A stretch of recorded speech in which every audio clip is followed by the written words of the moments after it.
tarde a todos os telespectadores, amigos da Felicidade, do Canal 9. Hoje estou aqui representando o nosso apresentador, Gustavo Coraini, que não pôde se fazer presente, mas nos solicitou que desse continuidade aos trabalhos desse programa OAB TV, que já vai aí para vários anos de sucesso, interligando a Ordem dos Advogados do Brasil, as ciências jurídicas, com você, telespectador, telespectadora, que nos honra com a sua presença. Hoje nós temos uma convidada especial em comemoração a essa semana do 11 de agosto, a semana do Dia do Advogado, a semana das instituições dos cursos jurídicos no país. E falando em curso jurídico, nada melhor do que nós recebermos nessa data a coordenadora do curso de Direito da Universidade de Marília, a professora Francis Pádua, que vai trocar algumas ideias, contar um pouco das atividades dessa Universidade de Marília, que vem despontando no cenário nacional como uma das grandes faculdades de Direito. Professora Francis, mais uma vez é um prazer tê-la aqui conosco. Seja bem-vinda e as suas considerações preliminares aos amigos. Boa tarde, professor Galdino. Boa tarde a todos os ouvintes do Canal 9, os nossos queridos advogados. É um prazer enorme estar aqui. Como o professor Galdino próprio mesmo disse, doutor Galdino, nessa semana tão especial, nós comemorando aí ontem o dia do advogado, professor? Eu quero agradecer o convite e é uma honra poder estar aqui com vocês nesse programa. A honra é nossa. Sempre lembrando, eu acho que é necessário nesse primeiro momento nós elucidarmos o porquê da comemoração do dia 11 de agosto. Fala-se muito no dia 11, fala-se muito do dia do advogado, das instituições dos cursos jurídicos, mas a gente não analisa com profundidade o porquê. A história remonta em 1823, onde o Brasil, alçado à característica de independente, começa a se preparar os trabalhos para a sua constituição do Império do Brasil. Em 1823, ao início do trabalho de uma constituinte preparatória deste corpo jurídico que se formava. Nesses trabalhos preparatórios, há a ideia de iniciar um procedimento de formação da intelectualidade nacional. Uma formação de uma intelectualidade que passa pela criação de cursos universitários. E aí surge a ideia da formação de um curso jurídico. Num primeiro momento, isso não vingou do ponto de vista da Assembleia Constituinte, porque ela foi dissolvida pelo imperador Dom Pedro. Em 1824, é promulgada a Constituição, feita por uma comissão de pessoas indicadas pelo imperador. Mas a ideia de criação de um curso jurídico vem se disseminando. E em 1827... com o apoio de várias pessoas, entre elas semeadas pelo Visconde de São Leopoldo, estabelece-se no dia 11 de agosto de 1827 a criação dos primeiros cursos jurídicos no país. Apesar das discussões de qual o local desses cursos jurídicos, se estabeleceu que eles seriam fixados na cidade de Olinda e em São Paulo. E aí foi estabelecidos os cursos de ciências jurídicas e sociais de Olinda e de São Paulo, em 11 de agosto de 1827. Aí a data comemorada pelas faculdades de Direito e também, obviamente, por aquele profissional que nasce desta faculdade, em sua plenitude, que é o advogado, tão bem representado pela OAB, que é fruto também da formação dos chamados Institutos dos Advogados Brasileiros, que vem formado em 1843, também com a missão de se criar uma ordem, a Ordem dos Advogados do Brasil, que vem sedimentada em 1930. Um pouquinho de história aí nunca faz mal para a gente conhecer a história. Aliás, professora Francis, o que falta na nossa sociedade é o conhecimento das raízes, o porquê das coisas. Então tem aí para o telespectador, para o amigo, para a amiga, entender o porquê dessa comemoração. E falando em curso jurídico, em comemoração, Ontem, na Faculdade de Direito da Unimar, houve uma certa comemoração, um evento especial. O que a senhora nos diz de ontem, professora Francis, que aconteceu lá? Relata um pouco esse momento alegre que ontem nós tivemos na universidade. Ontem, então, comemorando o dia do advogado, nós tivemos, então, o convite feito pela coordenação para que 3 professores, então, ministrassem uma palestra aos alunos, justamente trazendo essa questão, professor, o surgimento, por que se comemora o 11 de agosto, né, a criação, o surgimento da Ordem dos Advogados do Brasil, e uma data tão importante, né, para a nossa profissão, para a nossa carreira, e que não deve ser esquecida. E justamente nesse intuito de trazer essas informações para os alunos, então, que foi feito esse convite para os professores, então, ministrar essa palestra. E os alunos gostaram muito, foi muito proveitoso. Nós tivemos nos 2 horários, tanto às 19h30 como 21h20. Então, todos os alunos do curso puderam prestigiar esse nosso evento ontem. E por falar em evento também, nós temos uma semana jurídica muito promissora aqui na Faculdade de Direito de Marília e estendida a todos os profissionais de direito da área, aos advogados, aos estudantes das demais universidades, que trata da semana jurídica. Fala um pouco, professora Francis, do que será essa semana jurídica, os temas que serão tratados. Faça o convite aí para a nossa comunidade marilhense. Sim. Bom, nós teremos, doutor Galdino, essa semana ela foi pensada, a temática central da semana é o direito na atualidade. Então, o que nós buscamos trazer para os nossos alunos, para os profissionais, egressos também da Unimar, de outras instituições? Nós estamos trazendo temas atuais e polêmicos do universo jurídico e nós teremos abertura na segunda-feira e durante toda a semana. Então, nós teremos 5 dias de palestras totalmente voltada a esses assuntos atuais, polêmicos e relevantes do nosso universo jurídico. Na segunda-feira, nós temos a abertura, então nós temos aí 3 palestrantes que vão falar sobre o novo Código de Processo Civil. Então nós temos o Dr. Olavo, nós temos também o Dr. Elias e o Dr. Arthur, que inclusive participaram, tem livros publicados sobre o novo Código de Processo Civil. Já estiveram conosco também num curso de extensão que nós fizemos sobre o novo Código Civil semestre passado. Então eles falarão sobre, os 3 farão uma palestra sobre o novo Código de Processo Civil. Na terça, dando continuidade, nós teremos também mais 3 convidados que falarão sobre a maioridade penal, que é outro assunto também tão polêmico, tão debatido. E nós temos então a presença de um professor da casa, que é o professor José Luiz Mansur Júnior, mas também fizemos o convite para o Dr. Jurandir, que é o nosso promotor da infância e juventude, e teremos também a participação do nosso professor, Dr. Jefferson Aparecido Dias. Na quarta-feira, nós temos aí também um outro tema falando sobre o direito ambiental, a responsabilidade ambiental e civil das instituições financeiras. E fica a cargo a palestra o nosso professor também, o Dr. Everson Ricardo Messias, mais o professor do programa de mestrado em Direito da Unimar, o Dr. Paulo Roberto Pereira de Souza, que vem dar as contribuições. Temos também o lançamento, Dr. Galdino, do livro, em parceria tanto do Dr. Everton, como também do Dr. Paulo Roberto, que vão estar lançando o livro na nossa semana. Na quinta-feira nós já temos um debate também sobre a parceria público-privada. Nós temos aí também mais 3 debatedores. O Dr. Jefferson Dias, nosso professor, também vai estar à frente desse debate.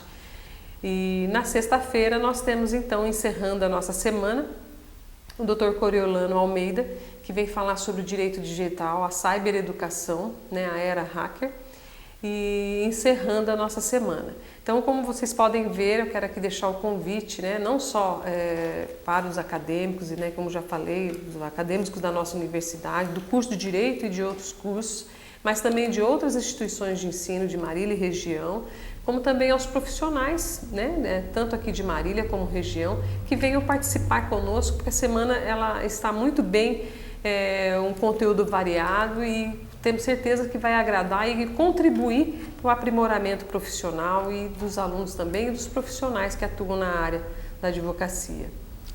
Fica aí o convite para você colaborar com a Semana Jurídica da Universidade. Eu acho importante isso, professora Francis. O direito passa por um momento de aproximação da sociedade. A gente sempre fala isso. Eu sempre, quando venho aqui, o telespectador, a telespectadora sabe disso. É o momento de a gente unir forças, o direito e a sociedade. E por isso, você que mesmo não faça direito, que não tenha uma relação com uma faculdade de direito, é convidado. E é importante saber desse tema.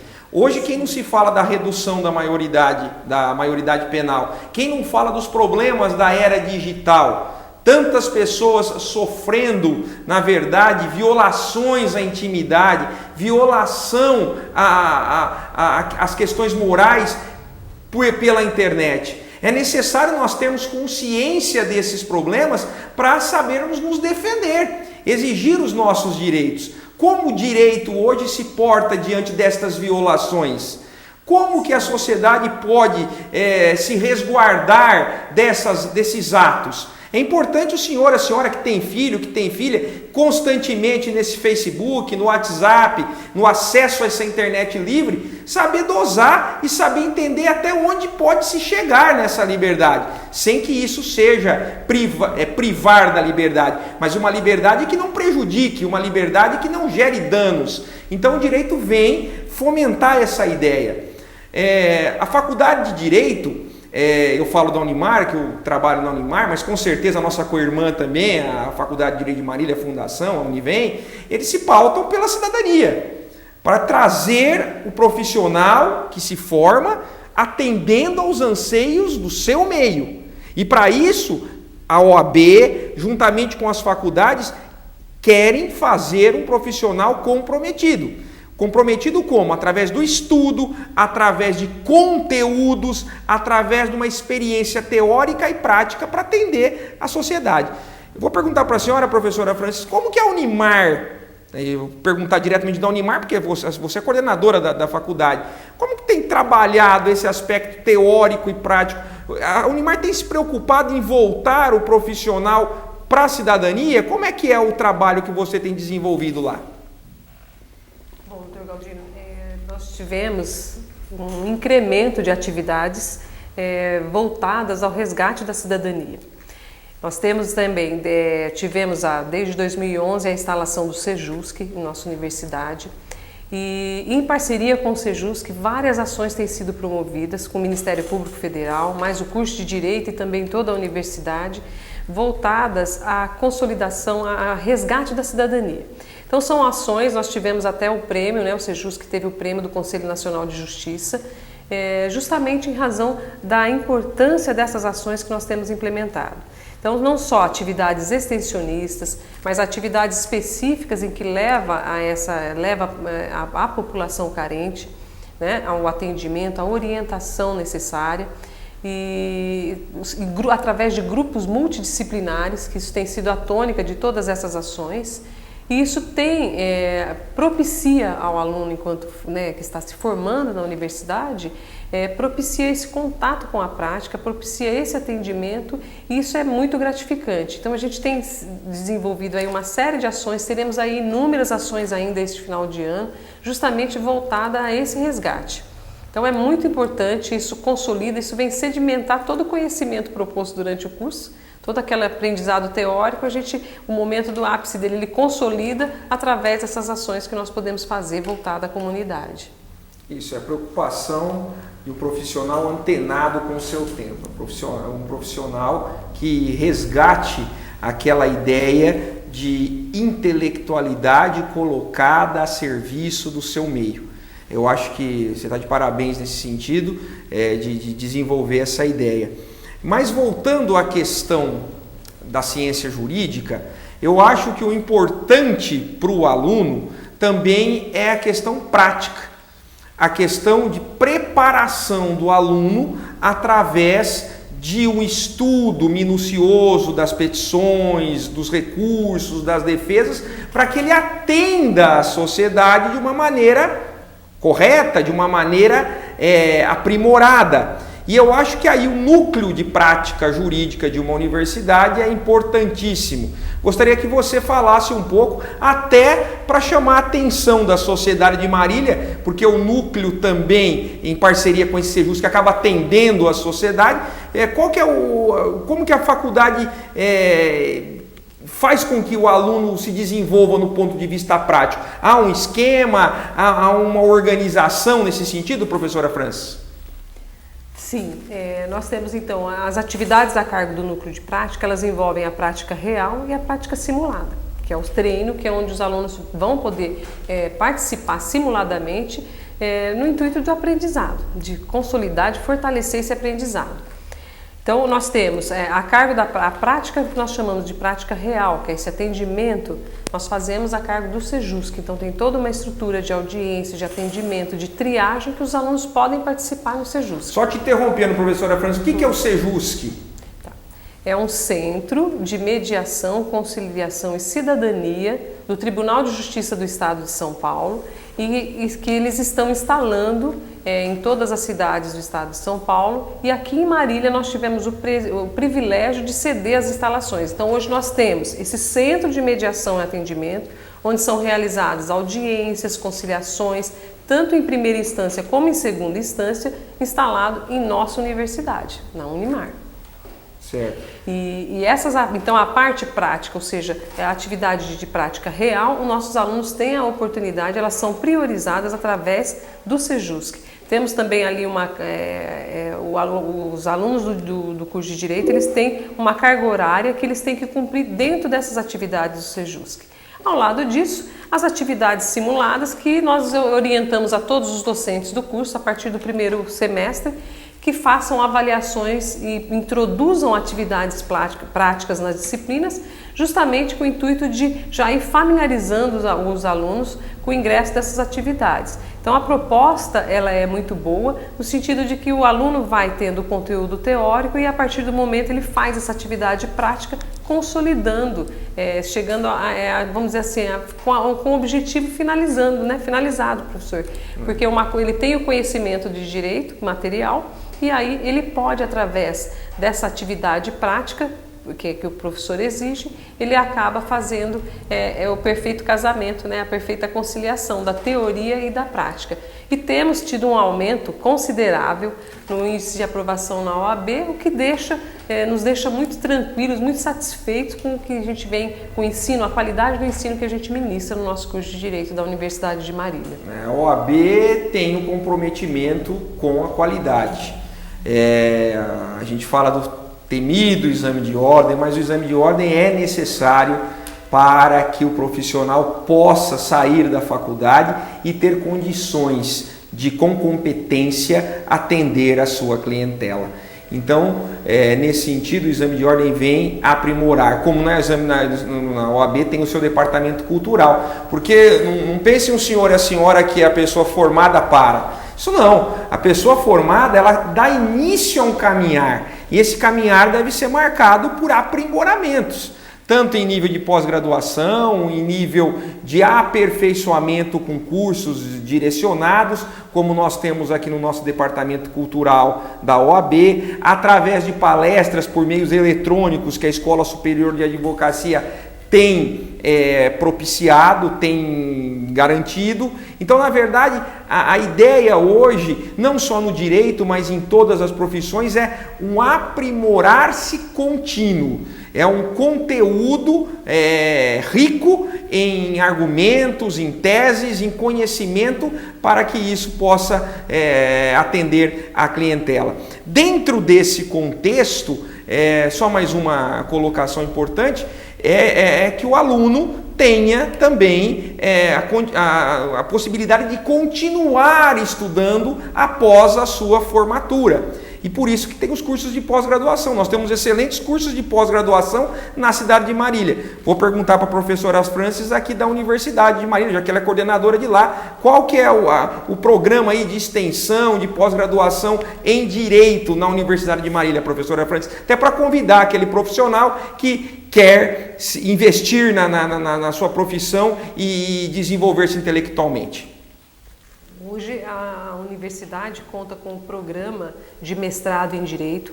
Então o aluno egresso do curso da Unimar, ele pode continuar os seus estudos, né? Sendo aí mais uma opção na área de atuação profissional, uma vez depois de formado, se tornar profissional acadêmico. E a Unimar também tem a ideia, né, de trazer o programa de doutorado em Direito. Então ela vem fazendo pedido junto à CAPES e espero que tão logo a gente já possa estar ofertando doutorado. Então os alunos hoje egressos, não só egressos da Unimar, mas de outras instituições, a área do mestrado em Direito da Universidade de Marília é a área de empreendimentos econômicos, e uma área que veio justamente consolidar uma necessidade regional, né? Capacitando então profissionais nessa área de atuação profissional, que é a atuação de área empresarial. E estamos aí também, a gente vem, o programa de mestrado em parceria também vem oferecendo algumas atividades extensionistas, né? Como eu falei agora há pouco, semestre passado nós tivemos sobre o novo Código de Processo Civil. Então nós tivemos aí em torno de 5 sábados no período da manhã, e com excelentes profissionais que estarão até palestrando na nossa Semana Jurídica e que estiveram conosco, né, ofertando essa extensão. Então são essas ações, a gente sempre está divulgando no nosso site, peço para que todos acompanhem todas as atividades, tudo que nós oferecemos, seja o processo seletivo do programa de mestrado, curso de extensão, todos esses estão sempre no nosso site, e qualquer dúvida também pode entrar em contato diretamente com a coordenação, que a gente encaminha essas informações. Eu acho que para a cidade de Marília é importantíssimo nós termos uma universidade deste quilate. Nós temos 2 faculdades de Direito na cidade de Marília, as 2 com gabarito altíssimo, com nível de conhecimento, de desenvolvimento muito grande. Só quem tem a ganhar é o senhor, a senhora, que não precisa mandar os filhos sair da cidade de Marília procurando outros cursos. Nós estamos bem servidos aí com os cursos de Direito da cidade de Marília, especialmente aqui que nós estamos hoje recebendo da Faculdade de Direito da Universidade de Marília. Dando continuidade, eu estou recebendo algumas ligações aqui a respeito de perguntando se nós não vamos abordar alguma questão técnica hoje. Hoje, na verdade, é um dia de comemoração. Hoje é um dia que nós estamos nos reportando a criação dos cursos jurídicos do Brasil. Daí trazer uma coordenadora de um curso jurídico local para falar dessa continuidade, dessa história das faculdades de Direito. Mas o Cláudio me faz uma pergunta aqui com uma dúvida que muitas vezes é comum. Ele diz o seguinte: Dr. Galdino, sou fiador em um contrato de locação. Tenho um único bem onde eu resido com minha família. Se o meu afiançado, locatário, ficar devendo o aluguel, eu posso perder esse bem? Pode ser penhorado esse bem? Atendendo um cantinho, professor, cantinho da dúvida, professora Francis, aqui no nosso final do programa. Cláudio, realmente, infelizmente, você corre o risco de perder esse bem, ainda sendo ele o único bem que você tem, sendo bem de família. Por quê? A Lei 8.009 de 90 instituiu a questão do bem de família. O que seria o bem de família? O bem de família seria aquele único do casal, da pessoa, onde ele constitui residência e os bens que guarnecem essa residência. Assim, esse bem não poderia sofrer qualquer restrição, penhora, por questões de dívidas. Essa é a regra geral. Por isso que se fala muito, eu só tenho esse bem, ele não pode ser penhorado. Realmente, a regra geral é que o único bem do casal ou da pessoa que nele resida não é penhorado. Acontece que essa mesma Lei 8.009 de 90, que institui o bem de família, ela dá exceções, ou seja, possibilidades em que o único bem, ainda que único, possa responder pelas dívidas assumidas. E uma dessas exceções, Cláudio, justamente se enquadra na situação que você indaga aqui. Ou seja, o fiador de contrato de locação pode responder com o seu único bem pelas dívidas do seu afiançado. Então, Cláudio, fique monitorando o seu afiançado. Se ele não pagar o aluguel, você pode sofrer uma execução e o seu bem, sim, apesar de único, pode responder pelas dívidas. É uma exceção que se estabelece a regra aí. Outra questão que nos é colocada, professora Francis, é a questão do novo Código de Processo Civil. Que os advogados têm criado, preparado para enfrentar essa nova batalha no CPC? Na verdade, o CPC vem sendo criado no sentido de implementar uma maneira mais célere a justiça, criando mecanismos que possibilitem que os processos tramitem com mais velocidade, não só do ponto de vista temporal, mas numa velocidade de eficácia, atinja o pronunciamento jurisdicional com eficácia. E aí, a partir desse momento, o profissional está nesse período de vacatio legis, que a gente chama. O que é o período de vacatio legis? Mais uma terminologia latina que o advogado gosta de falar. Vacatio legis é esse período de vacância, o período que vai da publicação de uma lei até sua entrada em vigor. Então, senhores e as senhoras perceberam que foi aí publicado o CPC. E agora vai ter um ano para que se estude, se instrumentalize situações para que esse CPC venha atingir a coletividade, venha a ser eficaz para a coletividade. Então, realmente a preocupação da OAB é desenvolver cursos, desenvolver mecanismos. A Escola Superior de Advocacia disponibilizou graciosamente cursos de aprimoramento do CPC para que o profissional já começa, aliado a uma boa doutrina, a palestras, a ciclo de palestras como esse que a Unimar vai providenciar na semana que vem, cuidando dos seus interesses. Então, são aí algumas questões técnicas nesse cantinho da dúvida aí, que a gente tenta também responder ao telespectador, à telespectadora.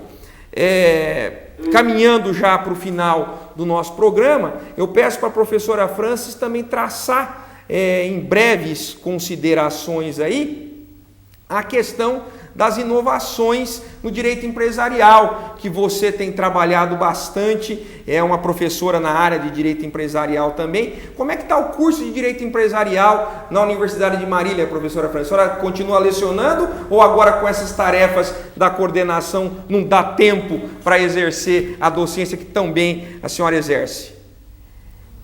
Olha, professor, está aí uma coisa que sinto muita falta, é a presença em sala de aula.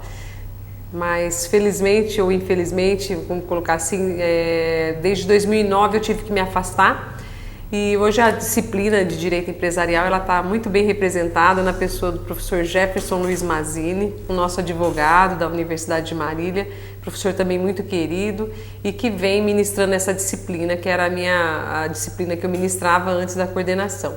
Mas, enfim, sempre estamos conversando sobre o programa de disciplina, as alterações que são feitas, participo dessa maneira ativamente com o professor Jefferson. Que bom, que bom. Mais um cantinho da dúvida aqui que se estabelece nesse momento aqui. A questão da responsabilidade civil decorrente de violação à intimidade, ou seja, uma pessoa que tem a sua intimidade violada, seja pela internet, seja por questões de filmagem, seja por questões de reprodução de fotografias e de imagens não autorizadas. A pergunta que se faz é se situações desse tipo geram indenização. Só para nós entendermos um pouco a respeito da responsabilização civil, a responsabilidade civil é o quê? É o dever que a pessoa tem de respeitar o direito do outro.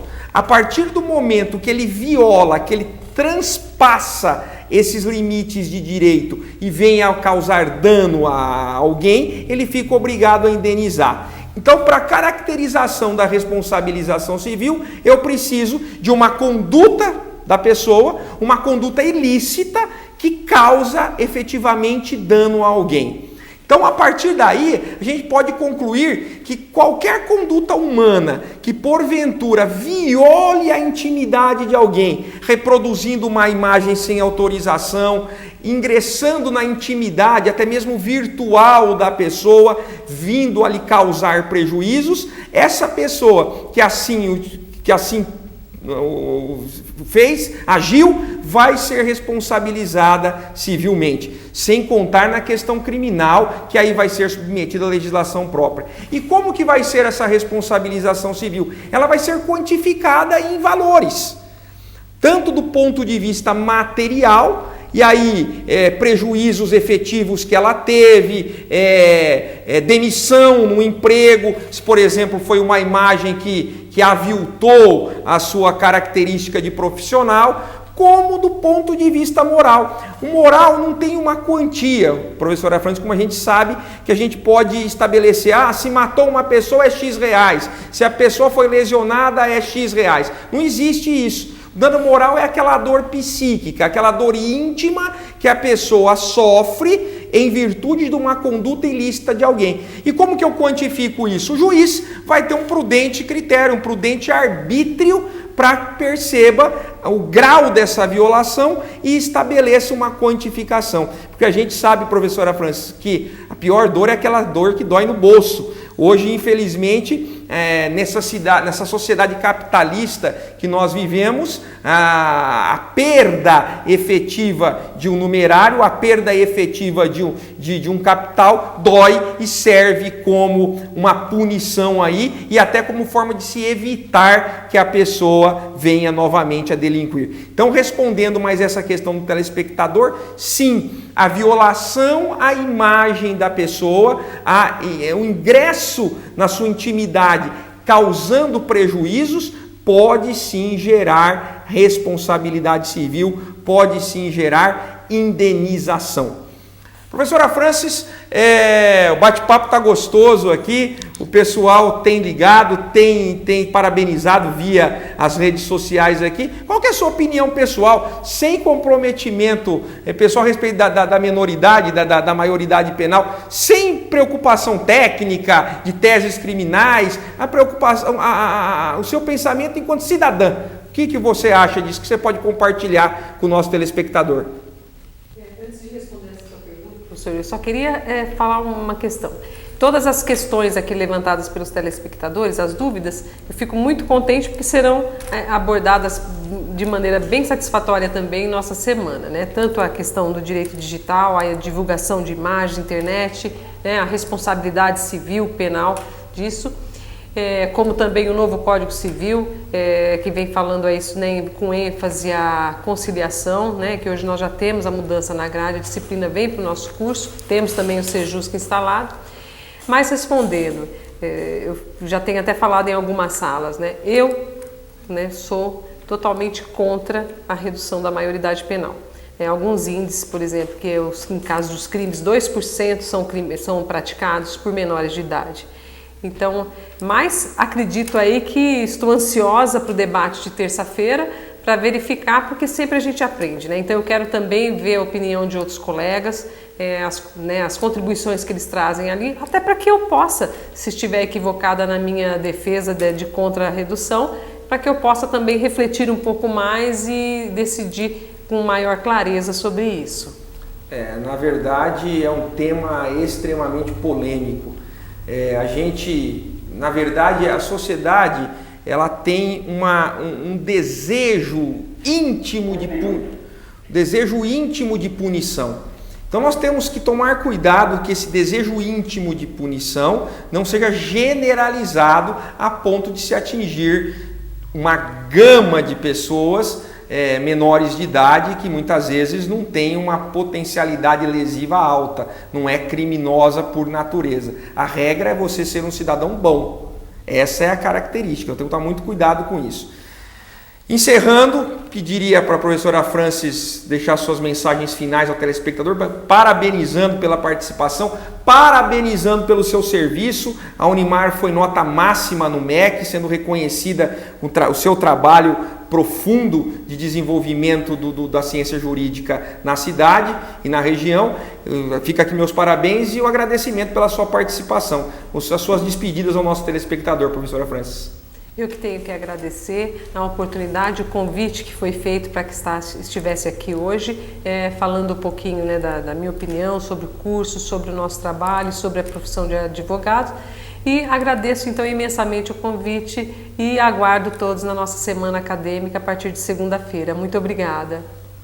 Obrigado, senhora. E a você, telespectador e telespectadora, também é um prazer estar aqui mais uma vez com vocês, hoje numa posição diferente, hoje como apresentador, sempre eu participei na bancada como participante e hoje como apresentador. Tentei demonstrar um pouco da evolução dos cursos jurídicos, responder algumas questões e para encerrar, deixo aqui o convite da OAB Marília, na pessoa do nosso presidente, Dr. Taio, para o grande baile de advogado, que será no dia 14 de agosto, às 22 horas, lá na ABB. Os interessados só se dirigirem à Casa do Advogado na Gonçalves Dias, entrar em contato com uma de nossas colaboradoras e adquirir o seu convite. Vai ser um prazer recebê-los lá nessa noite de alegria e de festa. Muito obrigado, um prazer mais uma vez estar aqui com vocês e tenham todos uma ótima semana com paz, felicidade, harmonia e bons ventos.